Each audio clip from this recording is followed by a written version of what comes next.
Yun po ang pangalan ng Panginoon, isang mabiyayang pagkakataon na tayo po'y muling makapag-aral ng salita ng Diyos. Ang atin pong passage ay hahanguin po natin sa kahilingan ni Brother Leo Rodrigo.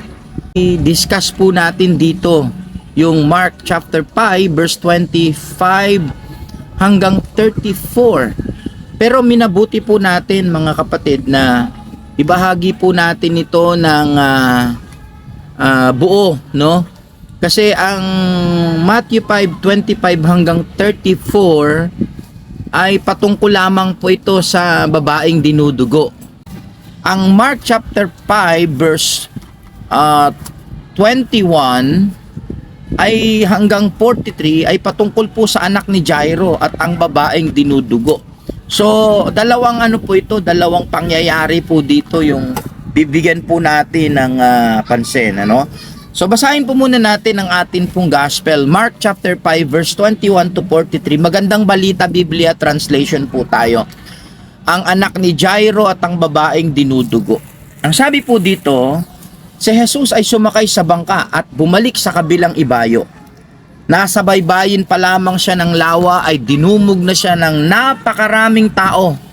Naroon din ang isang tagapamahala ng sinagoga na ang pangalan ay Jairo. Pagkakita kay Jesus, siya'y lumuhod sa paanan nito at nagmakaawa. Nag-aagaw buhay po ang anak kong dalagita. Maawa po kayo, sumama po kayo sa akin at ipatong ninyo sa kanya ang inyong kamay upang siya'y gumaling at mabuhay. Sumama naman si Jesus, ngunit sumunod din sa kanya ang napakaraming tao. Kaya't halos maipit na siya. Kasama rin doon ang isang babaeng 12 taong dinudugo. Hirap na siya sa sakit na iyon at marami ng doktor ang sumuri sa kanya. Naubos na ang kanyang ari-arian sa pagpapagamot, ngunit hindi pa rin siya gumagaling. Sa halip, lalo pang lumala ang kanyang karamdaman. Nabalitaan niya ang tungkol kay Jesus, kaya't nakipagsiksikan siyang hanggang sa makalapit sa likuran ni Jesus. At hinipo ang damit nito, sapagkat iniisip niyang mahipo ko lang ang kanyang damit, gagaling na ako. Verse 29, agad ngang tumigil ang kanyang pagdurugo at naramdaman niyang magaling na siya. Naramdaman na agad ni Jesus na may kapangyarihang lumabas sa kanya, kaya't bumaling siya sa mga tao at nagtanong, sino ang humipo sa aking damit? Sumagot ang kanyang mga alagad, nakikita po ninyong napakaraming nagsisiksikan sa paligid ninyo. Bakit po ninyo itinatanong kung sino ang humipo sa damit ninyo? Subalit lumingon-lingon si Jesus upang tingnan kung sino ang humipo sa damit o sa damit niya. Palibhas ay alam ng babae ang nangyari. Siya'y nanginginig sa takot na lumapit kay Jesus at nagpatira pa at ipinagtapat ang buong katotohanan. Subalit sinabi sa kanya ni Jesus, anak, pinagaling ka ng iyong pananampalataya. Umuwi ka na at ipanatag mo ang iyong kalooban. Ikaw ay magaling na. Habang nagsasalita pa si Jesus, may ilang taong dumating mula sa bahay ni Jairo. Patay na po ang inyong anak. Huwag na po ninyong abalahin ng guro, sabi nila. Ngunit nang marinig ito ni Jesus, sinabi niya kay Jairo, huwag kang matakot, manampalataya ka lamang. At hindi pinayagan ni Jesus na sumama sa kanya ang mga tao maliban kina Pedro at ang magkapatid na Santiago at Juan. Nang dumating sila sa bahay ni Jairo, nakita ni Jesus na nagkakagulo ang mga tao. May mga nag-iiyakan at nananaghoy. Pagpasok niya ay kanyang sinabi, bakit kayo nagkakagulo at nag-iiyakan? Hindi patay ang bata, siya'y natutulog lamang. Dahil sa sinabi niya, pinagtawanan siya ng mga tao. Subalit, pinalabas niya ang lahat maliban sa 3 alagad at sa mga magulang ng bata. At pumasok sila sa kinaroroonan ng bata. Hinawakan ni Jesus ang kamay ng bata at sinabi, Talita kawum, na ang ibig sabihin, ining bumangon ka. Verse 42. Noon di bumangon ng bata at lumakad at labis na namangha ang lahat. Ang batang ito ay 12 taong gulang na. Mahigpit na ipinagbili ni Jesus na huwag nilang sasabihin kanino man ang nangyari.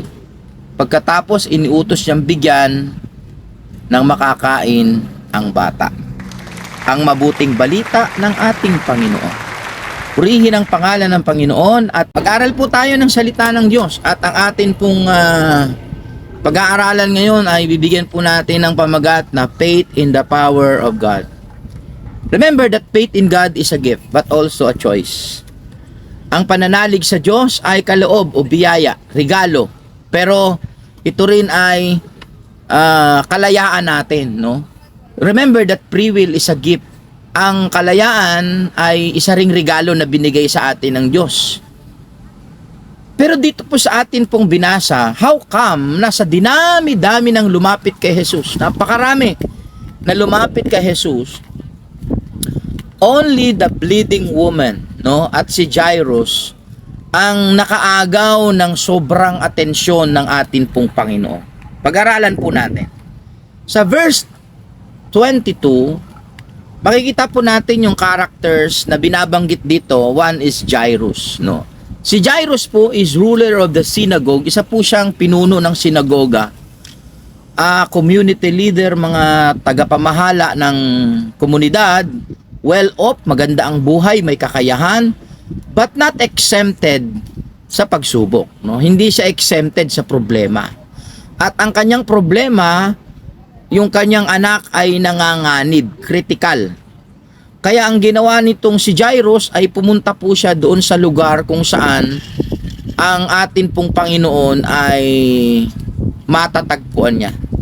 At nang makita niya po ang Panginoon, sa verse 24 yan, sinabihan niya po ang Panginoon patungkol sa kanyang dalagita na anak na malubha ang kalagayan. Kaya ang sabi niya sa Panginoon, sumama po kayo upang maipatong ninyo ang inyong kamay at siya po ay gumaling at muling mabuhay. Sabi ng verse 24, sumama si Jesus. Ito yung isang napakagandang climax, ano? Yung salitang sumama si Jesus.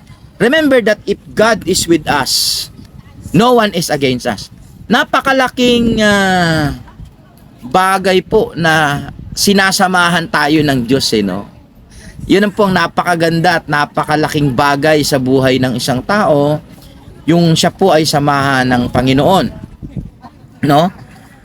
Along the journey, along this journey, merong isang palaman na nangyari, merong isang commercial.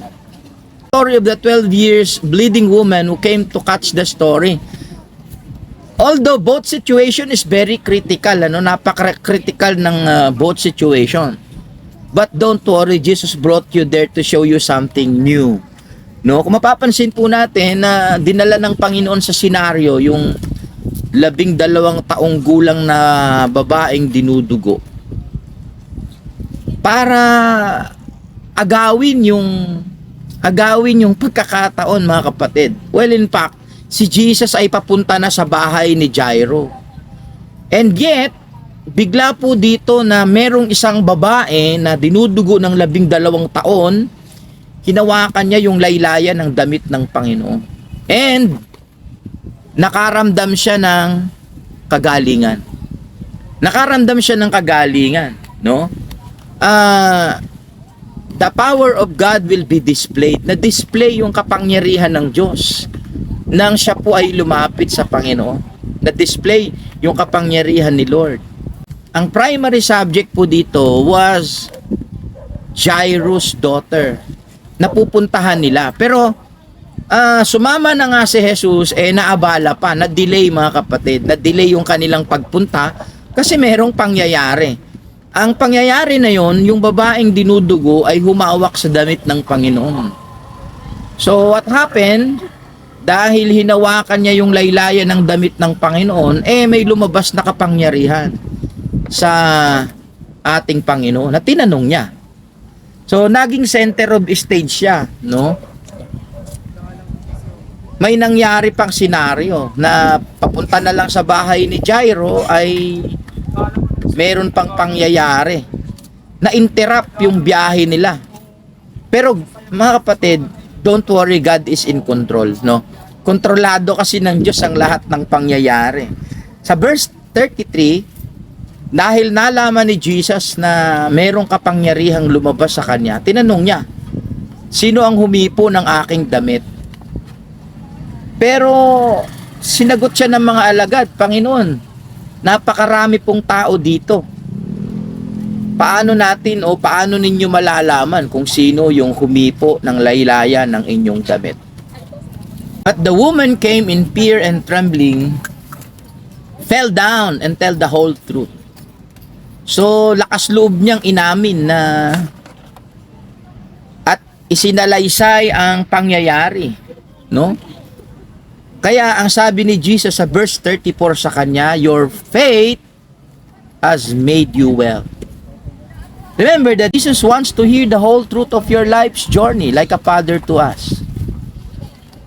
The lesson in Bleeding Woman, yung lesson po dito na makikita natin sa Bleeding Woman, Jesus is not just a healer, or Jesus is not only a healer, indeed, He is a loving Savior. Siya po ay isang mapagmahal na tagapagligtas. Verse 35, ito pa ang masakit. Dumating ang mga tao at sabing patay na ang bata. Sabi ko na nga ba, di ba? Minsan may mga source of our doubt and fear ang ating paglapit sa Panginoon. No, kung kailan lalapit ka sa Panginoon, ang daming disappointment, ang daming discouragement, like a bleeding woman. Hindi naman kagad siya nakalapit sa Panginoon kasi napakaraming tao.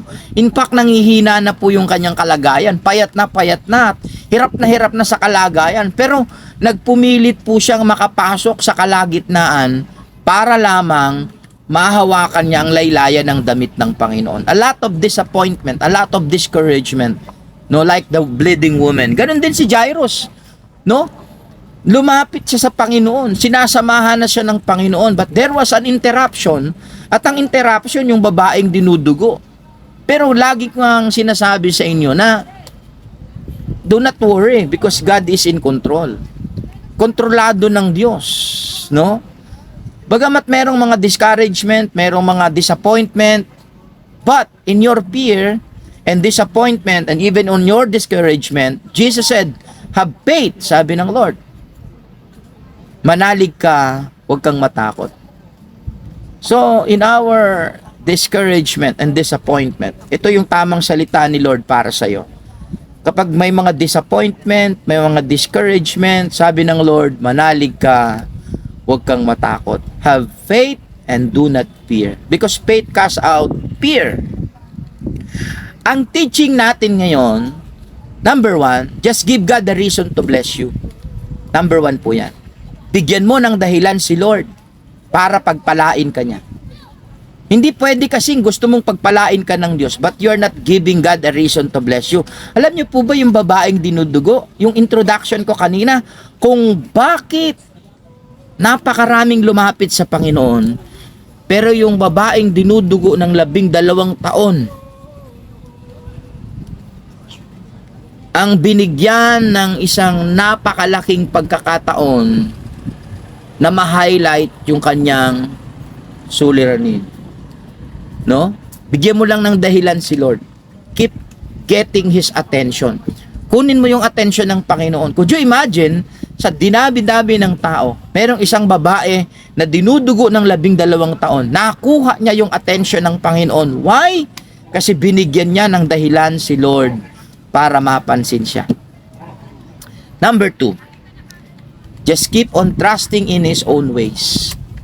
Minsan sa tingin natin, bakit naman ganun? May delay, no? Yan, tuloy namatay yung anak ni Jairus. Namatay. Remember that sabi ni Lord, my ways is not your ways and my thoughts are not your thoughts. Iba ang aking isip sa isipan ninyo. Iba ang aking daan, no? Tandaan natin, alam ng Diyos ang ginagawa niya. Hindi niya kailangan ng tulong ni Numan, no? Para gumaling at muling mabuhay ang anak ni Jairus.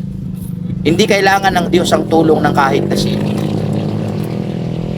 God doesn't need the help of anyone. Hindi niya kailangan ng tulong ng tao. Ang tao ang nangangailangan ng tulong ng Diyos. So just keep on trusting in His ways.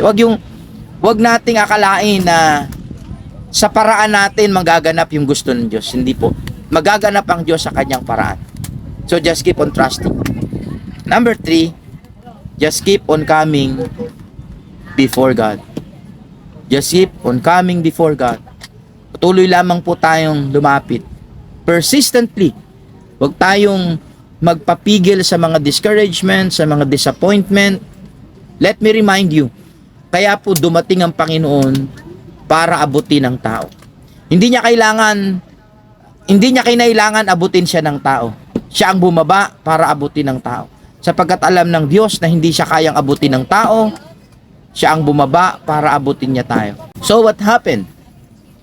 Nagpatuloy po ang ating Panginoon. Pagpunta sa tahanan ni Jairus, pagdating sa tahanan ni Jairus, nagkakagulo ang mga tao, nababalisa sila, nababagabag sila. Pero ang sabi ng Panginoon, huwag kayong matakot. Hindi patay ang bata, natutulog lamang. Remember that God holds our tomorrow.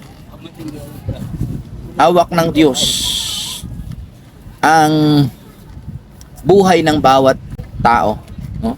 Hawak ng Diyos ang buhay ng bawat isa. So all we need to do is to, number 1, give God the reason to bless you. Number 2, just keep on trusting on His ways. And number 3, just keep on coming before God.